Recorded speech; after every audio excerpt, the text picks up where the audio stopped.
ये है GT60, oops sorry 70। हाँ भाई 70 का ज़माना आ गया है, 60 तो पुराना हो चुका है।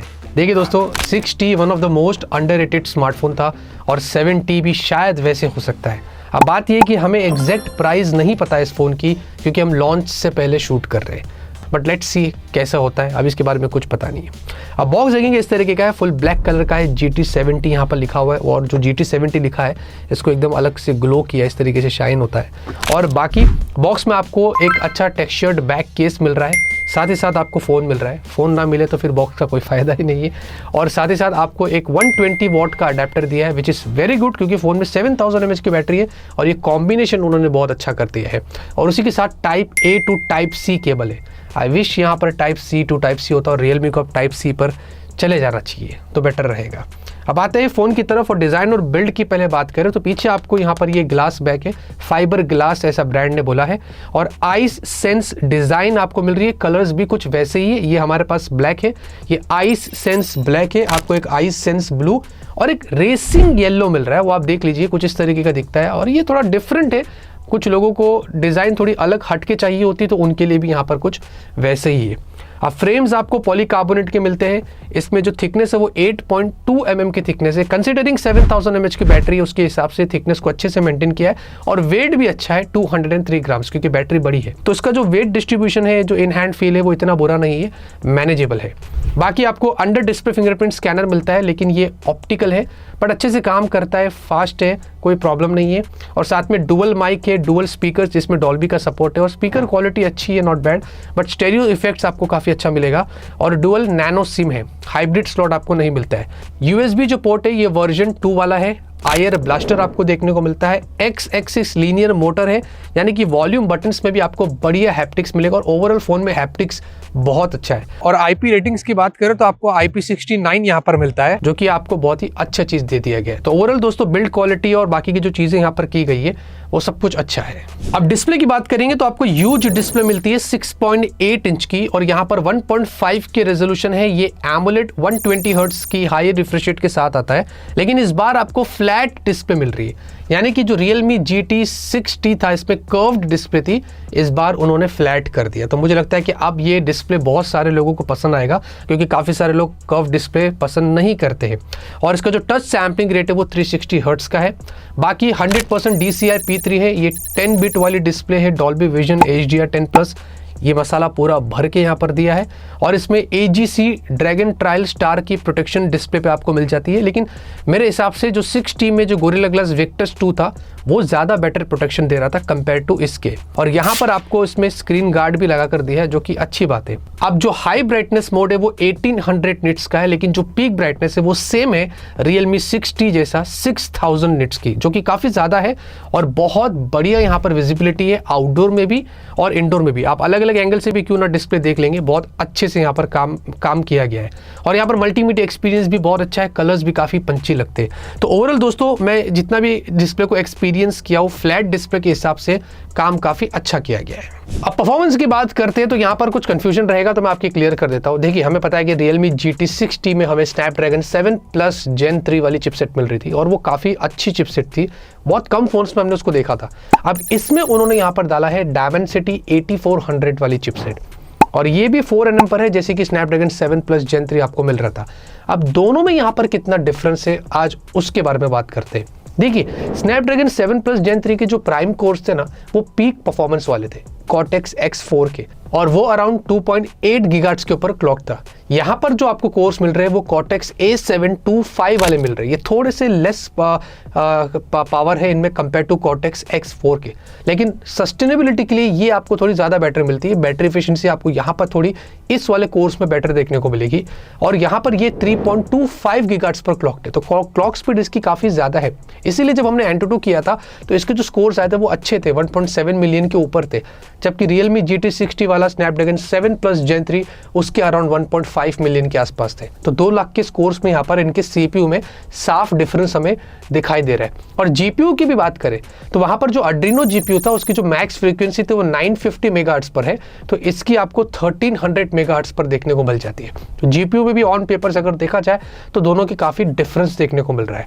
अब यहाँ पर उसके अलावा जब हमने CPU थ्रॉटल किया तो 70% के आसपास आया था, जो कि मुझे अच्छा लगा, थोड़ा इससे बेटर मैंने स्कोर्स देखे, ये थोड़ा और भी बेटर हो सकता था। और उसके अलावा LPDDR5X और UFS 4 आपको मिल रहा है और इसके स्कोर्स काफ़ी क्रेजी थे, बहुत अच्छे स्कोर्स आए थे 1,80,000 के ऊपर। गेमिंग की बात कर ले तो भाई BGMI हमने ट्राई किया और यहाँ पर हमारे वाले यूनिट में 90 FPS था, लेकिन ब्रांड ने ऐसे क्लेम किया है कि 120 FPS होगा। तो आगे चल के आपको जो अपडेट आएगा उसमें जल्दी ही 120 FPS का सपोर्ट मिल जाएगा, तो BGMI आपका काफ़ी स्मूथ हो जाएगा। और कॉल ऑफ ड्यूटी हमने टेस्ट किया तो 120 FPS था, लेकिन वो मल्टीप्लेयर में था, बैटल रॉयल में अराउंड 90 FPS चला जाता है। तो इस तरीके से बहुत सारे ऐसे गेम्स हैं जिनमें 120 FPS 90 FPS के आपको सपोर्ट मिलेंगे। तो ओवरऑल जो गेम प्ले भी होगा इस फोन में आपका काफ़ी स्मूथ होने वाला है। सॉफ्टवेयर के लिए Android 15, Realme UI 6, जहां पर आपको 4 साल के ईयरली OS अपडेट्स और 6 साल के सिक्योरिटी पैचेस है, लेकिन काफ़ी सारे प्री इंस्टॉल्ड ऐप्स आपको मिलते हैं, फेसबुक, फिटबिट और साथ में Amazon, Netflix, PhonePe, Snapchat, app market, ये वो अननेसेसरी नोटिफिकेशन वगैरह आते हैं, तो ये बहुत बुरा एक्सपीरियंस होता है। वैसे यहाँ पर अच्छी बात ये कि हॉट ऐप्स, हॉट गेम्स पहले से ही उन्होंने डिसेबल करके दिया था, तो यहाँ पर आपको मेहनत करने की ज़रूरत नहीं है। बट लॉक स्क्रीन के ऊपर आपको ग्लांस वगैरह मिल जाता है, तो ये सारी चीज़ें हैं, बट ये सबको आपको डिलीट करके डिसेबल करना पड़ेगा, तो आपका एक्सपीरियंस बेटर होगा। Realme को मेरी तरफ से एक बड़ा कंस्ट्रक्टिव फीडबैक है कि प्लीज़ अगर आप थोड़ा प्रीमियम फ़ोन्स लॉन्च कर रहे हैं या मिड रेंज या अपर मिड रेंज, तो ये सारी चीज़ें पहले से ही अगर ना दो तो ज़्यादा अच्छा रहेगा। बाकी उसी के साथ आपको इसमें AI फीचर्स मिल रहे हैं, जैसे कि GT7 में भी था ना, वर्ल्ड्स फर्स्ट AI प्लानर जिसको बोलते हैं। पीछे डबल टैप करते ही कोई भी इवेंट वगैरह को अगर आपको एक क्लिक के अंदर उसको कैलेंडर में ऐड करना है तो वो आप कर सकते हैं। AI स्टूडियो, इरेजर, ये वो जितने भी जो AI फीचर्स है वो सब कुछ लगे हुए, तो उसमें कोई प्रॉब्लम नहीं है। कैमरे की बात करेंगे, 50 मेगापिक्सल प्राइमरी सेंसर है, Sony IMX896 का यहाँ पर सेंसर लगा हुआ है, जिसमें आपको OIS मिलता है और Max 4 के वीडियो आप 60 FPS पे शूट कर सकते हैं। फिर आपको 8 मेगापिक्सल का अल्ट्रा वाइड मिल रहा है, लेकिन कोई भी टेलीफोटो सेंसर यहाँ पर नहीं है। मैं बट बोल रहा हूँ, वजह ये है कि फोटो में आप मैक्स 20 टाइम्स जूम कर सकते हैं। मैंने कुछ फोन्स देखे हैं जिनमें टेलीफोटो सेंसर है और उनमें भी मैक्स 20 टाइम्स जूम होता है। तो यहाँ पर बिना टेलीफोटो सेंसर के उन्होंने जो डिजिटली काम लिया है वो अच्छा किया है, 20 टाइम्स। और वो एक्चुअली में जब आप 20 टाइम्स फोटो लेते हैं ना, वो AI के जरिए उसको क्लीन करता है, मतलब थोड़ा काम किया गया, ऐसा नहीं कि सिर्फ 20 टाइम्स नाम का दिया है, थोड़ा काम में लिया गया है। तो मुझे अच्छा लगा कि उन्होंने ये चीज़ करी है, जिसका आप थोड़ा फ़ायदा यहाँ पर उठा सकते हैं। बाकी आपको 32 मेगापिक्सल की सेल्फी है, ये भी सोनी सेंसर है और इसमें भी थोड़ा वाइड एंगल का आपको फीचर है। अगर आपको थोड़ा वाइड फोटो लेना है तो आप थोड़ा यहाँ पर ले सकते हैं। वैसे स्लो मोशन की बात करें तो 720p 240 fps और फुल HD 120 fps, तो अच्छे स्लो मोशन वीडियो से जो आप यहाँ पर निकाल सकते हैं। पोर्ट्रेट में मैक्स यहाँ पर सिर्फ 2 टाइम्स ही जूम दिया है, 1x और 2x, थोड़ा 3 टाइम्स भी होता या 4 टाइम्स भी होता तो ज़्यादा अच्छा होता, लेकिन यहाँ पर ज़्यादा कुछ जूम है नहीं। और पिक्चर क्वालिटी अगर आप देखिए कि पोर्ट्रेट में ह्यूमन पोर्ट्रेट शॉट्स तो अच्छे निकल कर आए हैं, दिन में तो अच्छे आते हैं।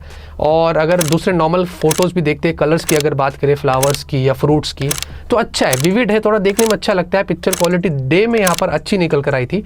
स्काई वगैरह देखेंगे, बिल्डिंग्स वगैरह देखेंगे, सब कुछ बढ़िया है। इनफैक्ट अगर आप सेल्फी भी देखते हैं तो सेल्फी भी अच्छी है। फेस के ऊपर जो स्किन टोन है, ज़्यादा उसने ओवर शार्पनिंग नहीं किया है, ज़्यादा अलग से सैचुरेशन नहीं किया है, मतलब कुछ नहीं, स्किन टोन को मेंटेन किया, मैं ये चीज़ क्लियरली बता सकता हूँ आपको। और वीडियो क्वालिटी पे अगर आप दिन की देखते हैं, रियर सेल्फी, तो अच्छा है, स्टेबलाइजेशन अच्छी है, OIS दिया है तो काम में लिया गया और सब कुछ बढ़िया है। अच्छा, नाइट में थोड़े बहुत चेंजेस हो जाते हैं, जैसे कि नाइट में जो ह्यूमन पोर्ट्रेट शॉट्स है वो थोड़े वार्म हो जाते हैं। ये डिपेंड भी करता है कि आप कौन से स्ट्रीट लाइट्स में फ़ोटो लेते हैं। हम जहाँ पर जाते हैं वहाँ पर स्ट्रीट लाइट्स वार्म रहती है, इसीलिए पिक्चर क्वालिटी वार्म आई है। बाकी अगर आप नॉर्मल फोटोज़ देखते तो फ्लैर्स को भी अच्छे से कंट्रोल किया गया है। नाइट के अंदर थोड़ा सा चेंज करता है, मतलब डिस्टॉर्शन कम रखता है, नॉइज़ कम आता है, तो मतलब काम करते हैं नाइट के अंदर, ये पिक्चर दिख रहा है साफ साफ। और सेल्फी भी देखेंगे तो अगर आप अच्छी लाइटिंग कंडीशन में जाएंगे तो अच्छी सेल्फीज यहाँ पर निकाल सकते हैं, ये डिपेंड करता है। बाकी नाइट के भी वीडियोस दिखा देता हूँ तो अच्छे हैं, बट रियर में थोड़ा बेटर हो सकता था और सेल्फी भी यहाँ पर थोड़ी डिसेंट क्वालिटी की निकल कर आ चुकी है। फिर भी मैंने गूगल ड्राइव की लिंक डिस्क्रिप्शन में डाला हूँ, आप वहाँ पर जाके इसको चेकआउट कर सकते हैं। बैटरी की बात करेंगे दोस्तों, 7000 mAh की आपको उसमें बैटरी मिलती है, तो मुझे काफ़ी अच्छा लगा कि उन्होंने बैटरी कैपेसिटी बढ़ाई है कंपेयर टू Realme GT60 के। इसमें 7000 mAh की बैटरी दिया है और 120 वॉट का अडेप्टर बॉक्स में दिया है, जिससे आप इसको, अगर आपको 14 मिनट अगर फॉर एग्जांपल आप इसको चार्ज पे लगाते हैं तो 50% ये चार्ज हो जाएगा और 40 मिनट के आसपास ये फुल चार्ज हो जाता है। 7000 mAh बैटरी को ये इतना जल्दी चार्ज कर लेता है। ऑब्वियसली 120 वॉट का अडेप्टर है, तो चार्जिंग तो आपका 45 मिनट के अंदर हो जाएगा और उसके बाद आपको 1 से 1.5 दिन का बैकअप इसमें आराम से मिलेगा। अब इस पर हमने ज़्यादा स्ट्रेस डाला नहीं है क्योंकि अभी इसका फुल रिव्यू आना बाकी है। बहुत डिटेल में टेस्ट करेंगे, कंपैरिजन्स करेंगे, सब करेंगे, लेकिन अभी तक जितना भी बैकअप आपको मतलब हमने एक्सपीरियंस किया है, जितना भी जो उसने हेल्प किया है वो बहुत ही अच्छा है। नेटवर्क कनेक्टिविटी की बात करें तो इसमें आपको 15 5G बैंड्स देखने को मिलते हैं। SA और NSA दोनों सपोर्टेड है। एयरटेल जियो सिम लगाओ, कोई प्रॉब्लम नहीं है, डाउनलोड करो, हमने स्पीड टेस्ट किया, सब कुछ 5G पे किया, कोई इश्यूज नहीं है। बाकी आपको इसमें वाईफाई 6 है, ब्लूटूथ वर्जन 6 है, यस ये अच्छा किया उन्होंने।